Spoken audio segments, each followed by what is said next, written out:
இனிமே தமிழ்நாட்டில் போஸ்டர் எடுத்து ஒட்ட வேண்டும் என்றால் எடப்பாடி பழனிசாமியுடைய உண்மை தொண்டர் உதயநிதி ஸ்டாலின், எடப்பாடி பழனிசாமியுடைய உண்மை விசுவாசி உதயநிதி ஸ்டாலின், என்ன இப்படி நாருது?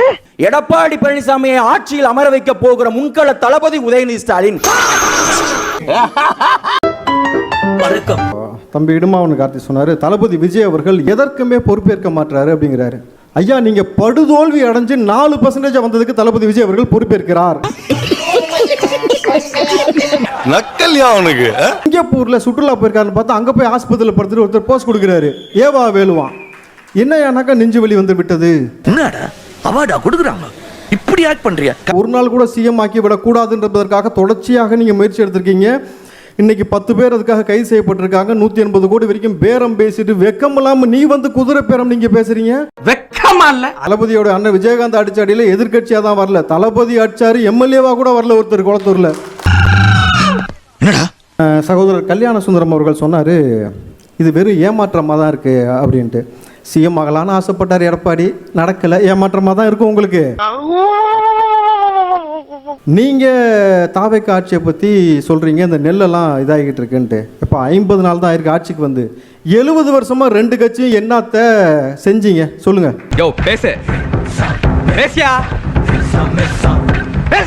ஒரு நெல்லை பதப்படுத்துவதற்கு குடோனை உருவாக்குறதுக்கு 200 கோடி ரூபாய் கொண்டு போய் கார் ரேஸ் நடத்துறதுக்கு உங்களுக்கு ட்ராக்ல ஓட வேண்டிய ஃபார்முலா கார் ரேஸுக்கு நல்லா இருக்க ரோட பேத்துப்பிட்டு உதயநிதி ஆசைப்பட்டான்றதுக்காக 200 கோடியை போட்டு கார் ரேஸ் நடத்துனீங்களே, எவ்வளவு லாபம் வந்துச்சு இது வரைக்கும்? அதனால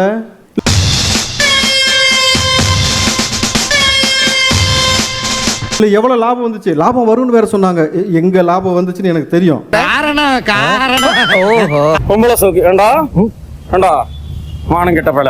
ஒவ்வொரு மண்டபமா தேடி தேடி போய் அழுகுது அழுவினி. அவன் மண்டபத்து வெளியில போர்டு வைக்கிறான், எப்பா கல்யாண வீட்டுக்கு வந்தா கல்யாணத்தை மட்டும் பேசி ஒப்பாரி வைக்காதான் போர்டு வச்சுட்டு இருக்கான். டேய், உனக்கு வெக்கமே இல்லையாடா? கான்ஃபிடென்ட். இன்னொன்னு, புழுவினி சொல்ற பொய்யெல்லாம் பார்த்தனா ஐயோ புக்கு போட்டா கூட எத்தனை புக்கு போறதுன்னு தெரியல. இவர்தான், இவருக்கு இதான் வேலை. என் போட்டோ ஒருத்தன் ராணுவத்தில் இருக்கும்போது துப்பாக்கியில ஒட்டிட்டான். எப்படியே துப்பாக்கியில ஒட்டிட்டானா, உடனே அவனை ஜெயிலில் போட்டாங்களாம். இதெல்லாம் நம்புற மாதிரியாங்க இருக்குது. ஆரம்பத்தில் நானும் தான் நம்பினாதான் சோறு போடுன்னு தாத்தா சொன்னாரு, அதுல இருந்து நம்பிட்டேன். அப்புறம் திருப்பி 2 மாசம் கழிச்சு வெளியே வந்தானா, மறுபடியும் துப்பாக்கியில ஓட்டினானா. ஏய், என்ன அதெல்லாம்? என்னடா இப்படி வியாபாரம் பண்றீங்க? கதை சொல்லிக்கிட்டும் ஒப்பாரி வச்சுக்கிட்டும் திருட்டுத்தனம் பண்ணவங்க எல்லாத்தையும் ஒட்டு மொத்தமா தளபதின்ற ஆளை அடிச்சு வெளியே தள்ளி இருக்கு. இது மாற்றம் இல்லையா? அமைச்சர்கள்லாம் வேலை செய்யாம ரீல்ஸ் மட்டும் தான் போட்டுக்கிட்டு இருக்காங்க அப்படின்னு கேக்குறாங்க, என்ன சொல்றீங்க? அப்ப தொடர்ச்சியா அவங்க ரீல்ஸ் தான் பாத்துக்கிட்டு இருக்காங்க, அப்படித்தானே? 12 செகண்ட் இதை நீங்க போடணும் கண்டிப்பா. 26ல நிப்பாராம், அடிப்பாராம், நேரா போய் முதலமைச்சர் சீட்ல உட்காருவாராம். நாங்க 75 வருஷம் கட்சி நடத்திட்டு குச்சி ஐஸ் வாங்கிட்டு சப்பிட்டு போறதுக்கடா நாங்க கட்சி நடத்துறோம். சரினா திமுக குச்சி ஐஸ் வாங்கி தரவா?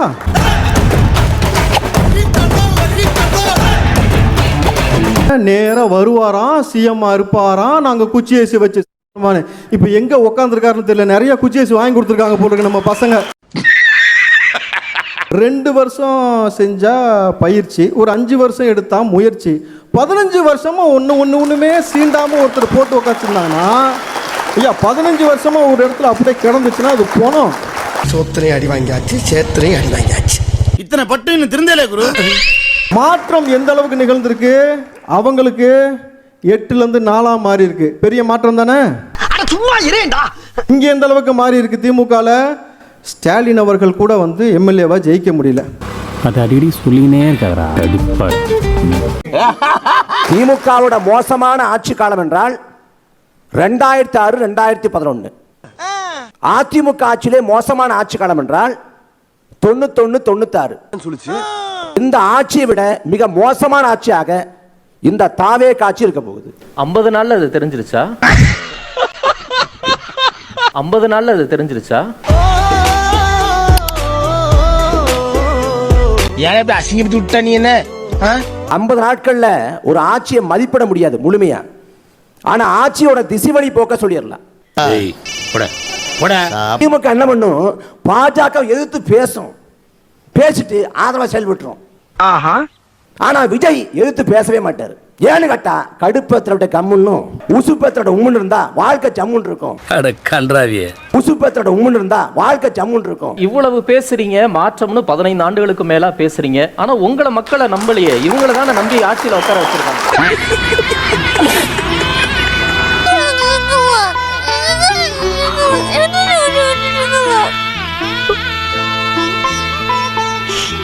நாம் தமிழர் கட்சிக்கான அளவீடுங்கிறது தேர்தல் வெற்றி தோல்வி இல்ல, மக்களுக்கான உழைப்பு, மக்களுக்கான போராட்டம் தான். அப்புறம் ஏன்டா கண்ணு கலங்குது? சரி சரி. திமுக அதிமுக தரப்புல கூட சொல்றாங்க ஆட்சி 6 மாசத்துல கலைஞ்சிடும், இல்ல 1 வருஷத்துல கலைஞ்சிருக்காங்க. நான் விரும்புறேன் இந்த ஆட்சி 5 ஆண்டு இருக்கணும். இவன் எப்படி சொல்ல மாட்டானே? 5 ஆண்டு இந்த ஆட்சியில வாழ்ந்தாதான் எப்படிப்பட்ட தவறான பிழை செஞ்சோம்ங்கிறத மக்கள் உணர்வாங்க. No problem. அதனால போதிக்கும் போது புரியாது, பாதிக்கும் போது புரியும்னார் கிருபானந்த வாரியார். இந்த ஆட்டோ பின்னாடி எழுதிட்டு உன் சுனிய புடிச்சு நீயே காண கண்கோடி வேண்டும். திமுக, அதிமுக, நாம் தமிழர் 3 வரிசையாக ஒரு வரிசையை உட்கார வைத்திருக்கிறது. வரலாற்றில் யாரும் சாதிக்கவில்லை, அண்ணன் விஜய் சாதித்திருக்கிறார். உங்கள் வீட்டில் எல்லாரும் காத்திரை, எங்கள் நிலவில் இல்லை தேய்திரை. நாங்கள் நல்லவர்கள், நாங்கள் யோக்கியர்கள், நாங்கள் நல்லாட்சி கொடுத்தவர்கள் என்று இவர்களால் ஒரு நாளும் சொல்ல முடியாது. நாம் தமிழரால் எப்பவுமே சொல்ல முடியாது. ஒரு நாள் ஆட்சிக்கு வரப்போறது கிடையாது. செவனேந்தானா போய்க்கிருந்தேன், யாரு வம்பு தும்புக்காச்சும் போனா. இவர்கள் 2 பேர் கட்சிக்கு யார் தலைமைன்னு இவங்களுக்கே தெரியல. எடப்பாடி பழனிசாமியை முதலமைச்சராக்குவதற்கு உதயநிதி ஸ்டாலின் உழைத்துக் கொண்டிருக்கிறார். எது? உதயநிதி ஸ்டாலின் மீது ஏதாவது விமர்சனம் வந்தால் அதிமுக ஐடி விங் எங்க மேல பாயுது.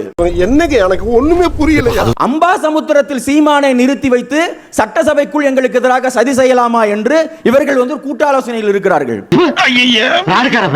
எங்க ஜோடி பொறுத்த எப்படி இருக்குது? சக்கரை பொங்கலும் வடகரி மாதிரியும் இருக்குங்க.